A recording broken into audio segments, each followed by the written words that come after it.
Welcome back to the Pigskin Podcast. I am Ben Pherson, and this is my co-host, Jason Francis Feldman.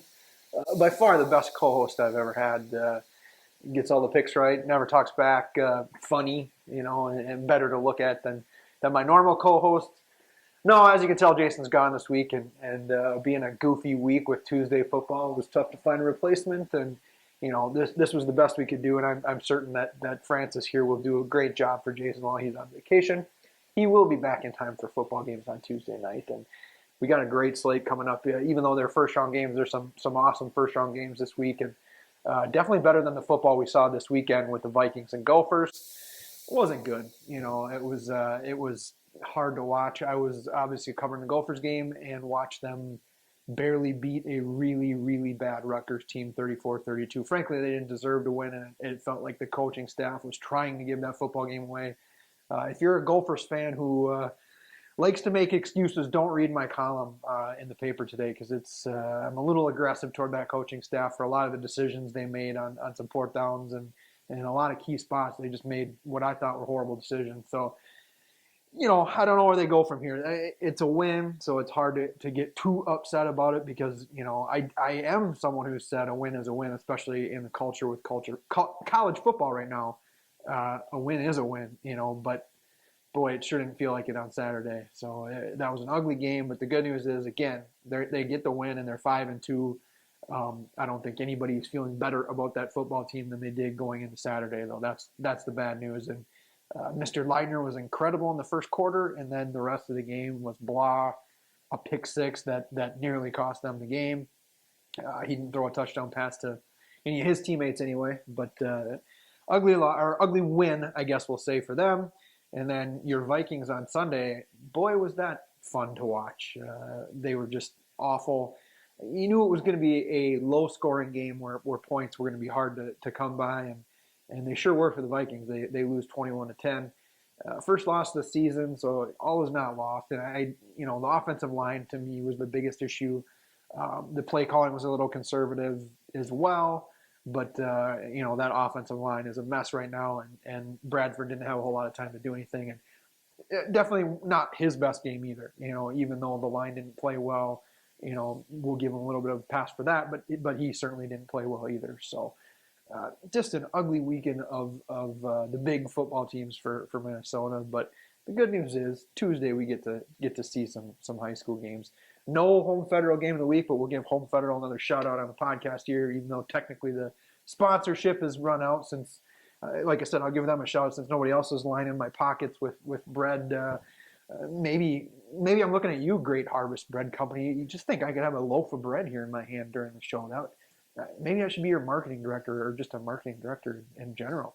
I think that would be a nice little promotional thing if I was holding a loaf of bread. But anyway, Feldy and I were having a debate. I don't remember. I got to go look back at the podcast. I don't remember if we had two different last week or one different. If it was just the one, I know I got the in-town game wrong. We'll say that. So that's if that's the case, if we only had one different, then Mr. Francis is ahead of me by a game as we head into our picks this week. But like I said, there's some nice toss-up games this week, especially those 4 or 5 matchups are very good, and most of the sections around here. So we'll get to those in a second. We'll do Player of the Week first. Feldy, from his vacation at his exotic location, I'm assuming he's somewhere in North Dakota, exotic locations like western North Dakota and central North Dakota. He's one of those places, I'm sure. But from a distance, his Player of the Week is Christopher Bain.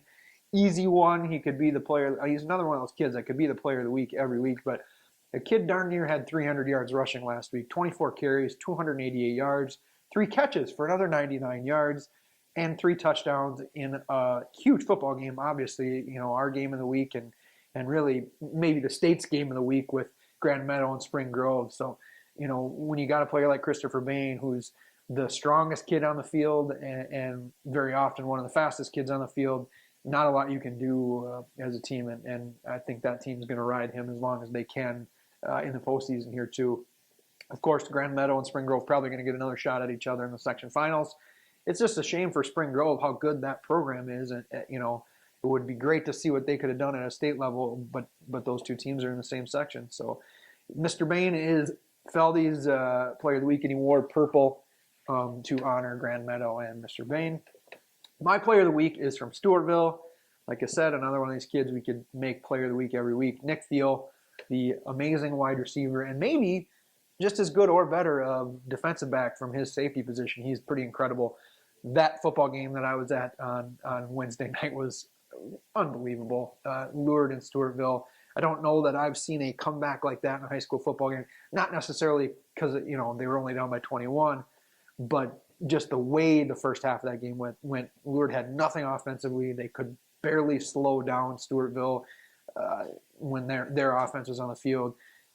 Hillman struggled in that first half, but then just night and day in the second half. Lured, something clicked, and I think the coaching staff wouldn't say it, but the coaching staff made some little tweaks that were huge in that game, and the way they approached Stewartville, particularly disguising their coverages a little bit better in the second half, and kind of baiting Stewartville to throw it where Lured wanted them to throw it. But Nick Thiel, 9 catches, 93 yards, 2 touchdowns.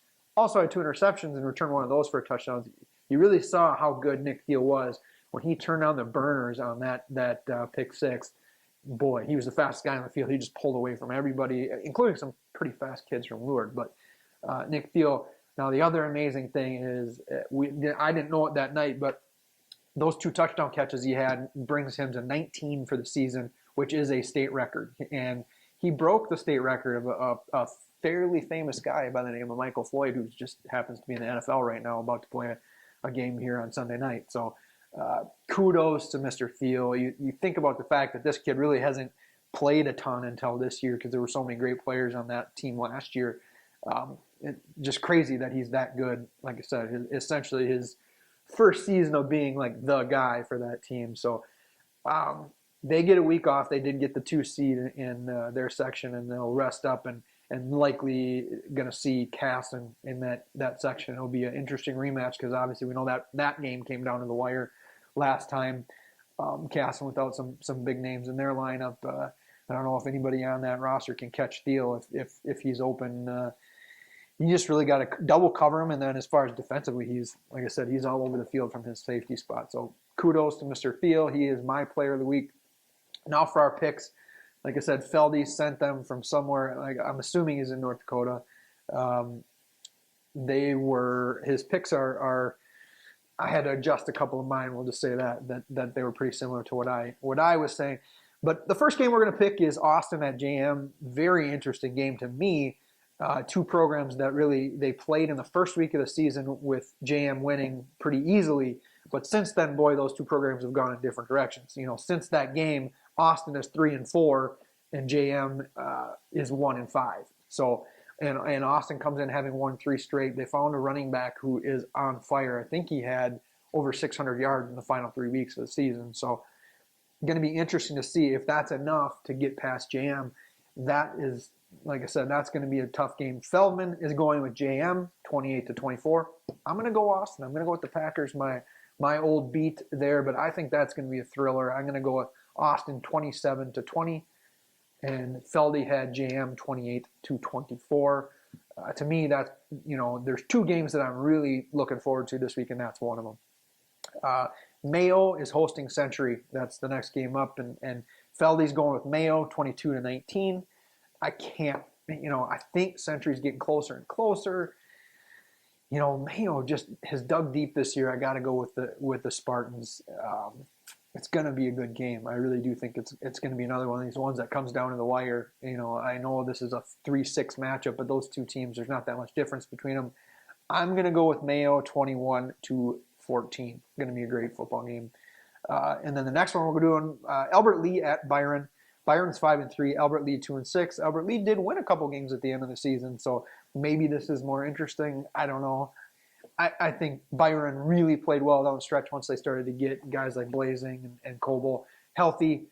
I think they probably have just a little too much firepower for Albert Lee. Even though Albert Lee plays bigger teams most of the year, I'm going to go with the Bears. I got the Bears winning 35-21. Feldy's got the Bears winning 33-17. Next one is another really interesting one. 2 teams with losing records. TCU gets the 3 seed. That's Tri-City United, Montgomery, Lonsdale, area. Pine Island heading over to Montgomery. Pine Island is 3-5. TCU 2-6. TCU won its first 2 games of the year, and then lost its next 6. They had a couple of injuries that really hurt, and frankly, they probably shouldn't have been ranked at all to start the year. I think the rankers did that a little bit, 100% based on last season. They lost a very good senior class, but and then they lost their linebacker. That kid was a stud, and that really hurt them, and they've really struggled since then. Feldy's got Pine Island winning 18-16, and I think that is another game. Pine Island limped down the stretch a little bit, but they were in so many games this year. They're going to be in it. I am going to go with Pine Island with a upset, big upset according to the seedings, but I don't think that they're that much different. But I'm going to go with Pine Island winning 20-14. I think it's going to be a barn burner. Like I said, Feldy's got Pine Island winning 18-16, so I think we're probably both right that it's going to be a close game. Next one, if we were doing a game of the week, this would be it. Lewiston Altura 6-3 at St. Charles 5-3. St. Charles did get the higher seed. It's tough because they don't have a lot of common opponents. St. Charles, boy, when they've played schools that aren't way bigger than them, they've done very well. Lewiston Altura kind of goes up a little bit here in the postseason to take on a team like St. Charles. Man, Feldy's got Lewiston Altura winning 29-24. I'm going with the Saints. I think this is, and people maybe think this is an upset, but I think that's going to be low scoring. But I got St. Charles winning 21-14. Like I said, if there's a game I could be at, that's where I'd like to be. That is where Mr. Francis will be on Tuesday night. If you get to a game and you have your choice of games to go to, I'd probably venture to St. Charles and check out that one because that's going to be a good one. Next game we're doing, Southland at Blooming Prairie. Southland is 3-5. Blooming Prairie is 6-2. Now, Blooming Prairie does not play the competition that Southland does throughout the year. That's why this game is on here at all. I do think this is a better game than maybe people realize. Like I said, Blooming Prairie playing very small teams all throughout the year, and Southland playing much bigger teams throughout the year. I still don't think it's quite enough for Southland to get it done. It's going to be a better game than maybe people would expect a 6-2, 3-5 matchup would be. But Feldman's got Blooming winning 30-20. I've got Blooming winning 20. I got a lot of 20s, huh? 20 to, we'll say 18. I think it's going to, like I said, I think it's going to be close. I think it's going to be somewhat low scoring. It'll be a good game, though. And then the final one we're doing, Lanesboro at Houston. Lanesboro's 4-4. Houston is 6-2. Lanesboro beat the teams they should beat and kind of lost to the teams you'd expect them to lose to. Same with Houston. Their 2 losses are to the teams you'd expect them to lose in 9-man football. Houston's at home, and to me, that's going to be the difference in this one. I think this will be a high-scoring game. I think Houston wins 42-28. Feldman's got Houston winning 31-28. I think there's a potential for an upset in that game if Houston sleeps and starts looking past them to their second-round game. But I think Houston has enough firepower, and it's at home for them, so I'm going to give them the nod. So really, that's it. I don't want to take too long when it's just me talking because I'm sure you're already bored with us. Me and Francis and Scott J. Photo, my photographer in here, and hopefully Hannah can dress Jason up and make him look a little better than this when she does her editing today. So thanks for sticking with us in an awkward week and a short week, but we'll do another one here and probably put it on Friday before that second round of high school football. That's when things get really interesting. Saturday is the big day, but if you get a chance to get out to a football game on Tuesday night, do it. There's nothing better, and there's nothing that will make you feel better after a horrible weekend of Minnesota football. So thanks for watching, and we'll catch you later this week.